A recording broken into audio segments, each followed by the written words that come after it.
JNR news కి స్వాగతం. Bulletin లో ముందుగా హెడ్లైన్స్. ప్రధానమంత్రి శ్రీ మోదీజీ దేశానికి చేసిన 7 విజ్ఞప్తులను పాటిస్తూ శ్రీ ఆనంద్ గౌడ్ సైకిల్ పై పార్టీ కార్యాలయానికి వెళ్లారు. టీమ్స్ ఆసుపత్రుల్లో పనులను తనిఖీ చేసిన అనంతరం మీడియాతో మాట్లాడుతున్న BRS working president KTR.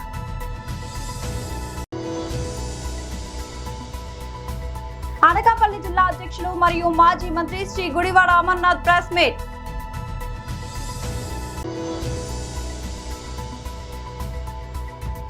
Tollywood లో పర్సెంటేజ్ వివాదం స్పందించిన దిల్ రాజు.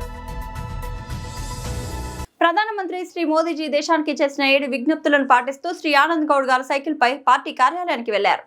నరేంద్ర మోడీ గారి నాయకత్వం వర్ధిల్లాలి.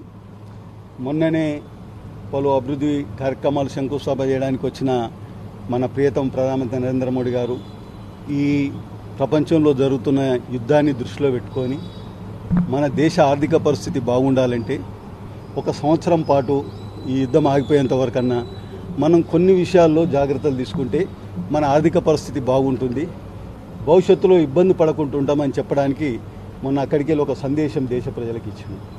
కరోనాలో కూడా అతడు చెప్పిన విధంగా భారత ప్రజలందరూ పాటించారు కాబట్టి ప్రపంచ దేశాలన్నీ కరోనా సమయంలో ఆర్థిక ఇబ్బందులు గురైనాయి, కానీ ఒక భారతదేశం మాత్రం ఎలాంటి ఆర్థిక ఇబ్బందులు లేకుండా ముందుకు సాగింది. దాన్ని దృష్టిలో పెట్టుకొని మనకు విదేశాల నుండి దిగుమతి వస్తువుల మీద కొద్దిగా జాగ్రత్తగా పొదుపుగా వాడుకుంటే మన దేశ ఆర్థిక పరిస్థితి దెబ్బతినకుంటుంటుందని ఒక సందేశం ఇస్తే దాన్ని పాటించడము దేశానికి మేలు చేసినట్టు, నరేంద్ర మోడీకి బీజేపీకి మేలు చేసినట్టు కాదు. ఈ దేశ ఆర్థిక పరిస్థితి బాగుంటేనే ఈ దేశము, ఈ రాష్ట్రము, ఈ జిల్లా, ఈ ఊరు, మన ఇల్లు కూడా బాగుంటుందనే ఉద్దేశంతో అన్నీ మానుకోమని చెప్పలే, కొన్ని అనవసరమైనవి తగ్గించుకుంటే మన ఆర్థిక పరిస్థితి, మనం దిగుమతి చేసుకునే వస్తువులపైన మన సుంకం తగ్గుతుంది. కాబట్టి మన ఆర్థిక పరిస్థితి బాగుంటుందన్న విషయం చెప్తే ఎప్పుడు నరేంద్ర మోడీ గారిని విమర్శించాలి, ఎప్పుడు నరేంద్ర మోడీ గారు పాలనలో అన్ని ఇబ్బందులు అయితే తెలియాలని ఒక చెడు అభిప్రాయం, పాజిటివ్ కాకుండా నెగిటివ్గా తీసుకొని బంగారం కొనొద్దంటుండ్రు, పెట్రోల్ వాడొద్దంటుండ్రు, ఆయన కాన్వాయ్ వాడుతుండ్రు. ఇవాళ నరేంద్ర మోడీ గారి కాన్వాయ్ కూడా 2కి తగ్గించుకుంటారు. అతన్ని ఆదర్శంగా తీసుకొని ఈ దేశంలో దేశ భవిష్యత్తు ఆలోచించే ప్రతి పౌరుడు కూడా దీన్ని దేశం గురించే కానీ బీజేపీ పార్టీ గురించి, నరేంద్ర మోడీ గారి గురించి కాదని తెలుసుకున్న ప్రతి విజ్ఞుడైన వారు పాటిస్తున్నారు.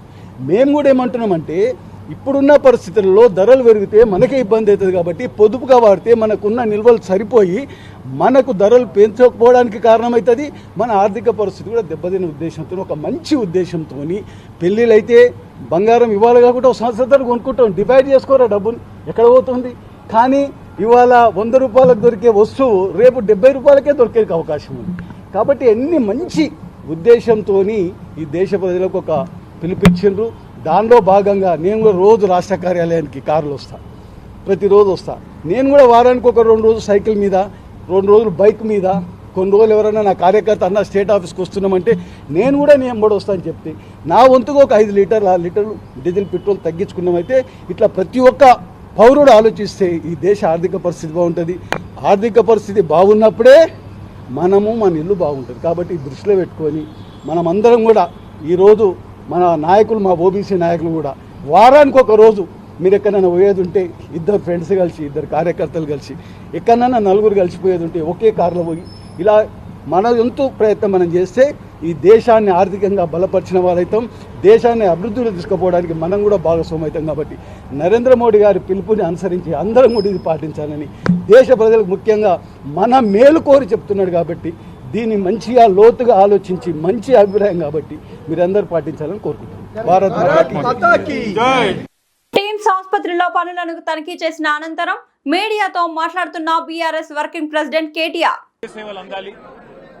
పల్లెల్లో ఉన్నా, పట్టణంలో ఉన్నా, ఎక్కడ ఉన్నా పేదవారికి, వారి ఆరోగ్యానికి పూర్తి స్థాయి భద్రత ఉండాలి అనే ఆలోచనతో మరి కేసీఆర్ గారి నాయకత్వంలో రాష్ట్ర వ్యాప్తంగా విస్తృతమైన వైద్య సేవలని అందుబాటులోకి తీసుకొచ్చే క్రమంలో హైదరాబాద్ మహానగరంలో ఎక్కడైతే 1,20,00,000 మంది ప్రజలు నివాసం ఉంటున్నారో అందులో ముఖ్యంగా పేద, మధ్యతరగతి, దిగువ మధ్యతరగతి ప్రజల కోసం ఆలోచన చేసి ఒకనాడు హైదరాబాద్ అంటే గాంధీ, ఉస్మానియా లేదంటే నిమ్స్, ఈ 3 మాత్రమే. హైదరాబాద్ అంటే గాంధీ, లేకపోతే ఉస్మానియా, లేకపోతే నిమ్స్. కానీ అట్లా కాదు.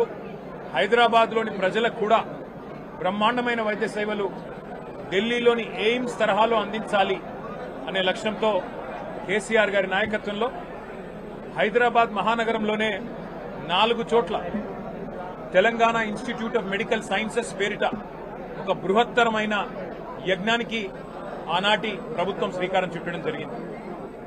ఏప్రిల్ 22, 2022 నాడు ఇదే సనత్ నగర్ లో మరి పెద్దలు తలసాని శ్రీనివాస్ యాదవ్ గారు, కేసీఆర్ గారు, అట్లాగే ఆనాటి ఆరోగ్య శాఖ మంత్రిగా హరీష్ రావు గారు అందరూ కూడా వచ్చి ఇక్కడ శంకుస్థాపన చేయడం జరిగింది.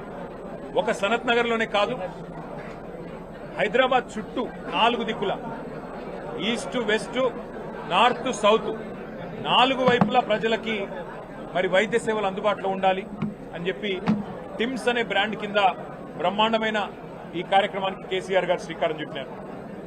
65 ఏళ్లు స్వాతంత్రం వచ్చిన తర్వాత 3 దవాఖానాలు హైదరాబాద్లో, గాంధీ, నిమ్స్, ఉస్మానియా.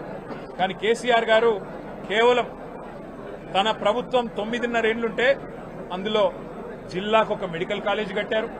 ప్రతి జిల్లాలో సూపర్ స్పెషాలిటీ హాస్పిటల్ 500 పడకలతో ఆసుపత్రి నిర్మాణం చేశారు.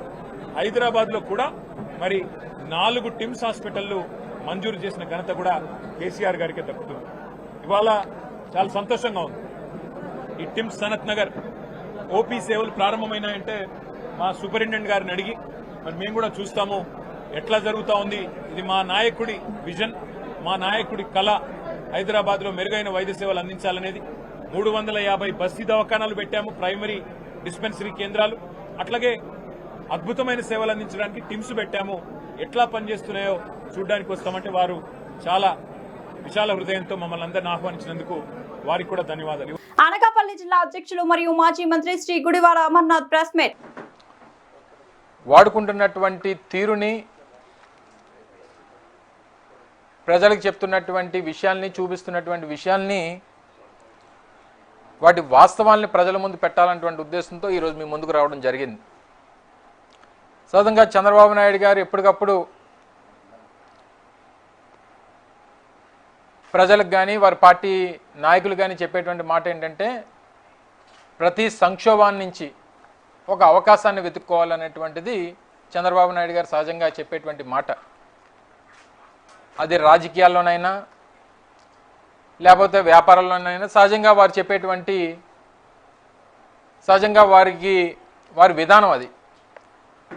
అలాగే ఇప్పుడు దేశంలో నెలకొన్నటువంటి పరిస్థితులు, ప్రధానమంత్రి గారు చేసినటువంటి ప్రకటనలు, వీటన్నిటినీ కూడా వారి అవకాశంగా మలుచుకొని ఏదో రాష్ట్రం తాలూకా ఖజానాని కాపాడుతున్నట్టుగా, రాష్ట్రంలో చంద్రబాబు నాయుడు గారు వారి ఖర్చులను తగ్గించుకొని సంపద సృష్టిస్తున్నట్టుగా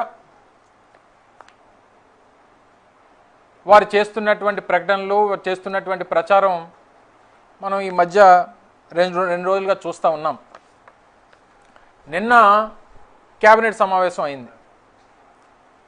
కేబినెట్ సమావేశం అయినప్పుడు కేబినెట్లో సహజంగా ఏం ప్రెస్ అది ఉండదు కాబట్టి కేబినెట్ సమావేశాల్లో మాట్లాడినటువంటి మాటల్ని చంద్రబాబు నాయుడు గారు సహజంగా వారికి ఉన్నటువంటి మీడియా ద్వారా లీకులు ఇవ్వడం, లేదా విషయాల్ని కొన్ని ప్రజలకు చెప్పాల్సినటువంటి విషయాల్ని, ప్రభుత్వంగా తీసుకున్నటువంటి నిర్ణయాల్ని ప్రకటన చేసేటువంటి ప్రక్రియ సహజంగా ఏ ప్రభుత్వంలోనే కొనసాగుతుంటుంది. అందులో భాగంగా నిన్న వారు ఏం చెప్పారంటే ప్రభుత్వ పెద్దలు అంటే ముఖ్యమంత్రి గారి దగ్గర నుంచి, ముఖ్యమంత్రి గారి తర్వాత ఉన్నటువంటి ఉప ముఖ్యమంత్రి గారి దగ్గర నుంచి, కేబినెట్ మంత్రుల దగ్గర నుంచి మా తాలూకా ఖర్చుల్ని తగ్గించబోతున్నాం, స్పెషల్ ఫ్లైట్లో తిరిగేటువంటి కార్యక్రమాలు, లేదా మా కాన్వాయిల్లో ఉన్నటువంటి వాహనాలు కుదించడం కానీ, ఇలా రకరకాలైనటువంటి విషయాలన్నీ కూడా మేము చర్చించుకున్నాం. తద్వారా బోల్డ్ అంత డబ్బు ఈ రాష్ట్రానికి మిగులుతుంది. తద్వారా ఈ రాష్ట్రానికి మేము ఏదో మంచి చేస్తున్నాం అనేటువంటి విషయాన్ని చెప్పేటువంటి కార్యక్రమం నిన్నంతా కూడా మనం చూసాం.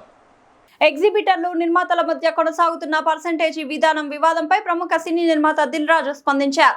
ఈ సమస్యపై చర్చించి పరిష్కరించుకున్నామని తెలిపారు. ఎగ్జిబిటర్లు నిర్మాతల మధ్య ఫిలిం ఛాంబర్ లో సమావేశం జరిగిందని, పర్సెంటేజ్ విధానంపై చర్చించామని అన్నారు. ఎగ్జిబిటర్లు కోరుతున్న పర్సెంటేజ్ విధానానికి నిర్మాతలు అభ్యంతరం చెప్పడం లేదని తెలిపారు. పర్సెంటేజీ విధానానికి సంబంధించి ఒక కమిటీని ఏర్పాటు చేశామని దిల్ రాజు అన్నారు. ఏబీసీ ఇలా ఆయా సెంటర్లలో థియేటర్ను బట్టి పర్సెంటేజ్ ని కమిటీ నిర్ణయిస్తుందని వెల్లడించారు. రామ్ చరణ్ హీరోగా తెరకెక్కిన పెద్ద చిత్రం జూన్ 4న ఆరోగ్యకరమైన వాతావరణంలోనే విడుదలవుతుందని పేర్కొన్నారు. ఆ విషయంలో ఎలాంటి సందేహం అక్కర్లేదని అన్నారు. మల్టీప్లెక్స్ లో ఉన్నట్లే సింగిల్ స్క్రీన్లలో కూడా పర్సెంటేజ్ విధానం కావాలని, దీనికి అంగీకరించిన సినిమాలను ప్రదర్శిస్తామని తెలంగాణ ఎగ్జిబిటర్లు ఇటీవల ప్రకటించిన విషయం తెలిసిందే. అయితే పర్సెంటేజీ విధానంతో తమకు నష్టం కలుగుతుందని నిర్మాతలు ఆందోళన వ్యక్తం చేస్తున్నారు. త్వరలో విడుదల కానున్న పెద్ద సినిమాను లక్ష్యంగా చేసుకుని ఈ డిమాండ్ తెరపైకి తెచ్చారని ఆరోపించారు. ఈ క్రమంలో పెద్ద సినిమా ఆరోగ్యకర వాతావరణంలో విడుదలవుతుందని దిల్ రాజు హామీ ఇచ్చారు. పాలకొల్లు నియోజకవర్గంలోని గ్రామాన వేసవిలో ఉపాధి హామీ పనులు చేస్తున్న శ్రామికులకు మజ్జిగ పంపిణీ కార్యక్రమం కొనసాగుతుంది. మంత్రి నిమ్మల రామనాయుడు ప్రతిరోజు ఔదార్యంతో మజ్జిగ అందజేయాలని కూటమి పార్టీ శ్రేణులకు ఇచ్చిన పిలుపుతో ప్రతి గ్రామంలో గత 15 రోజులుగా దాతల సహకారంతో కొనసాగుతుంది. మన్నుటెండలో గ్రామాల్లో పనిచేస్తున్న శ్రామికులు మజ్జిగతో దాహం తీర్చుకుంటూ ఆనందపడుతున్నారు. ఈ సందర్భంగా శ్రామికులు రామనాయుడుకు కృతజ్ఞతలు వ్యక్తం చేస్తున్నారు.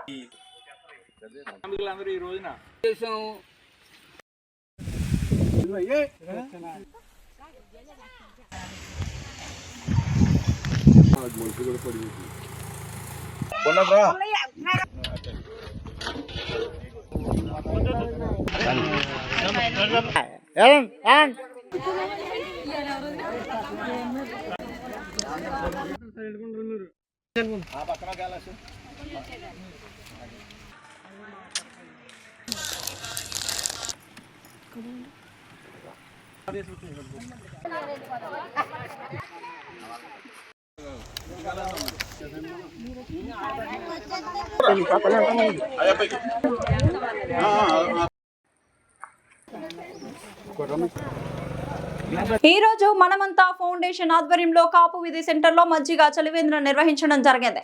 మనమంతా ఫౌండేషన్ ఫౌండర్ వేలూరు చేతన్ గారు మాట్లాడుతూ, ఫౌండేషన్ ఆధ్వర్యంలో ప్రజలకు ఎప్పుడు దగ్గరగా ఉండాలనే ఆలోచన, ప్రజలకు సేవ చేయాలనే ఆలోచనతో ఎన్నో సేవలు, హార్ట్ ఆపరేషన్స్, బ్రెయిన్ ఆపరేషన్ వంటి ఎన్నో కుటుంబాలకు అండగా ఉండడం కూడా జరిగింది. ఈ ఫౌండేషన్ కి వేలూరు హరగోపాల్ గారి ఆలోచన స్ఫూర్తిగా తీసుకొని ప్రజలకు మంచి చేయాలని ఈ ఫౌండేషన్ ను స్థాపించడం జరిగిందని వేలూరు చేతన్ గారు చెప్పారు. ఈ కార్యక్రమంలో ముఖ్య అతిథులుగా ఆనం ఏసీ సుబ్బారెడ్డి పాల్గొనడం జరిగింది. ఈ కార్యక్రమంలో వేలూరు కిరణ్ గారు, వెంకటేష్, వినీఫ్, గణేష్, శివ, జైన్ సోదరులు, ఫౌండేషన్ టీం, స్థానికులు పెద్ద ఎత్తున వచ్చి మజ్జిగ చలివేంద్రంలో పాల్గొనడం జరిగింది. ఈరోజు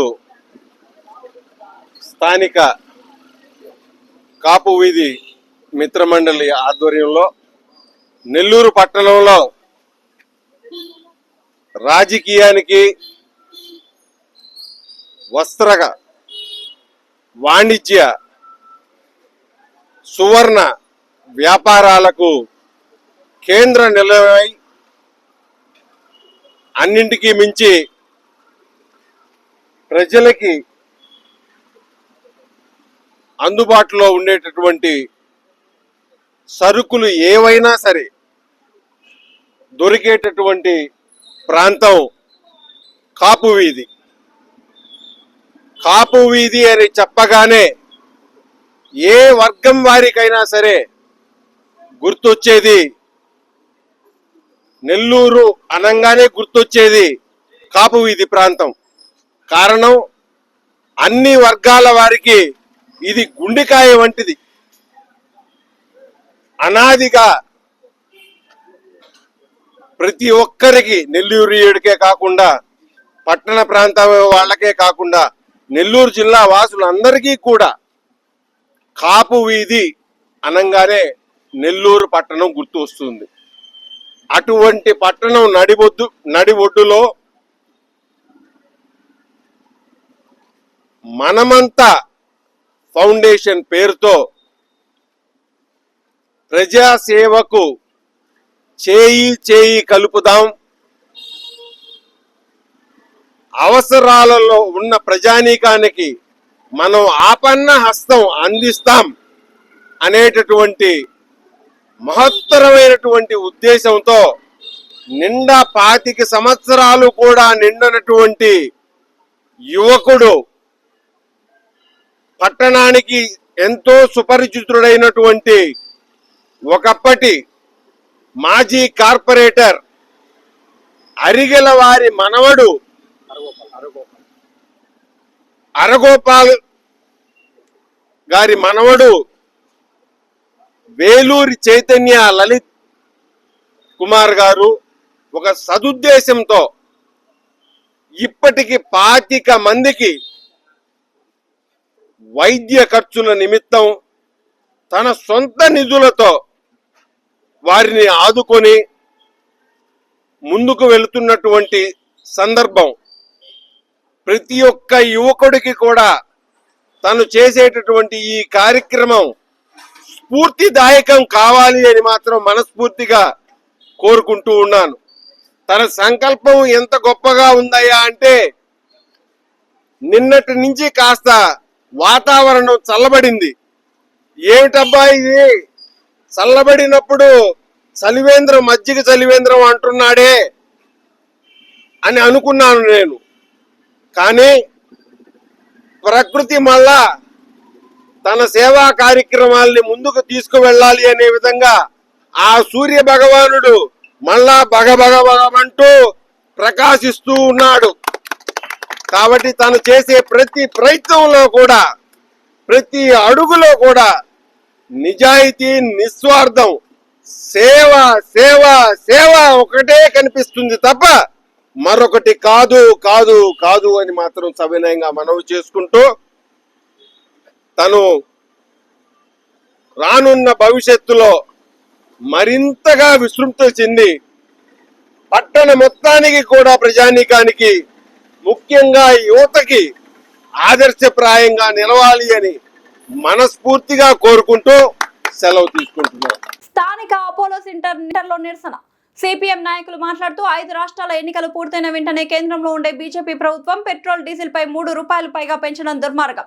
ఎలక్షన్ అయిపోయిన వెంటనే వాణిజ్య సిలిండర్ ధర మీద దేశ చరిత్రలో ఎప్పుడు లేని విధంగా 1000 రూపాయలు పెంచిన బీజేపీ ప్రభుత్వం ఇప్పుడు పెట్రోల్, డీజిల్ పెంచడం దుర్మార్గం. ఇప్పటికే సామాన్యులపైన గ్యాస్, డీజిల్, పెట్రోల్ ధరలు పెంచడం వలన తీవ్రమైన భారాలు పడి అనేక ఇబ్బందులు ఎదుర్కొంటున్నారు. పశ్చిమాసియాలో జరుగుతున్న యుద్ధాన్ని బూచిగా చూపి ఈ రకంగా ప్రజల మీద భారాలు మోపడం దుర్మార్గం. ఇప్పటికైనా పెంచిన పెట్రోల్, డీజిల్ ధరలు వెంటనే తగ్గించాలని డిమాండ్ చేశారు.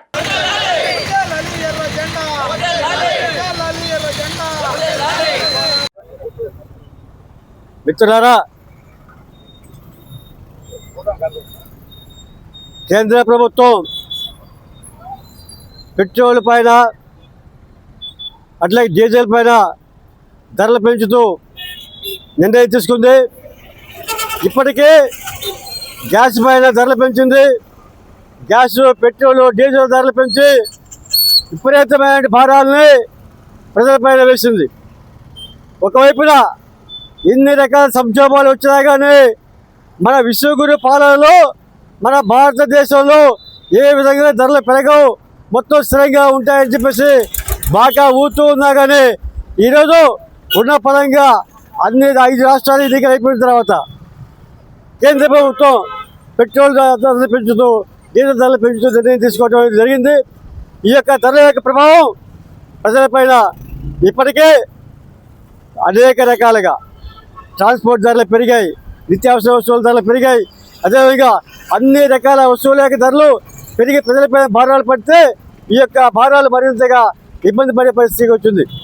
తక్షణమే పెంచిన పెట్రోల్, డీజిల్ ధరలు వెంటనే వెనక్కి తీసుకోవాలని, రద్దు చేయాలని సిపిఎం పార్టీగా డిమాండ్ చేస్తా ఉన్నాం. ఆ విధంగా తగ్గించిన పక్షంలో ఈ యొక్క ఆందోళన మరింత ఉధృతం చేస్తామని తెలియజేస్తా ఉన్నాం. బులెటిన్ ముగించే ముందు హెడ్లైన్స్ మరోసారి. ప్రధానమంత్రి శ్రీ మోదీజీ దేశానికి చేసిన 7 విజ్ఞప్తులను పాటిస్తూ శ్రీ ఆనంద్ గౌడ్ సైకిల్ పై పార్టీ కార్యాలయానికి వెళ్లారు. టీమ్స్ ఆసుపత్రుల్లో పనులను తనిఖీ చేసిన అనంతరం మీడియాతో మాట్లాడుతున్న BRS working president KTR.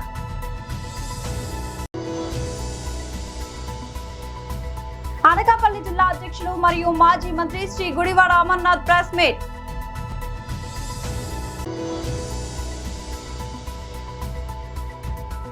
Bollywood లో పర్సెంటేజ్ వివాదం స్పందించిన దిల్ రాజు. ఇది వాళ్ళ బులెటిన్ అప్డేట్. మరొక బులెటిన్ లో మళ్ళీ కలుద్దాం. అంతవరకు సెలవు.